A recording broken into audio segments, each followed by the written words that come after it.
హైదరాబాద్ బీజాపూర్ జాతీయ రహదారి మొత్తం మలుపులతో కూడుకున్న రోడ్డు. మలుపుల కన్నా మృత్యు మలుపులు అని కూడా మనం చెప్పుకుంటే చాలా కరెక్ట్ గా ఆప్ట్ అవుతుంది.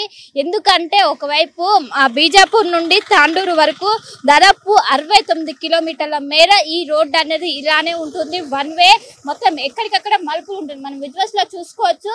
దాదాపు 100 మీటర్ల ఉన్నటువంటి వెహికల్ మనకు కనిపించదు. వాళ్ళు హార్న్ చేస్తే తప్ప ఇక్కడ ఎదురుగా వచ్చే వెహికల్స్ అప్రమత్తం అవ్వడానికి ఎక్కడ కూడా స్కోప్ లేదు. దీంతో ఈ రహదారి పైన దాదాపు 5 ఏళ్లలో కొన్ని వందల మంది మరణించారు, కొన్ని వందల మంది గాయాలైన. దీనిపైన ఒకవైపు రోడ్డు శాంక్షన్ అయినప్పటికీ ఒకవైపు పొలాలు కూడా ఉండడంతో పెద్ద ఎత్తున ఇటు హైదరాబాద్ కి ఎక్కువగా ఇక్కడ నుండి ట్రాన్స్పోర్ట్ అనేది పెరిగింది, వెహికల్స్ రద్దీ పెరిగింది, కానీ రోడ్డు విస్తరణ మాత్రం జరగలేదు.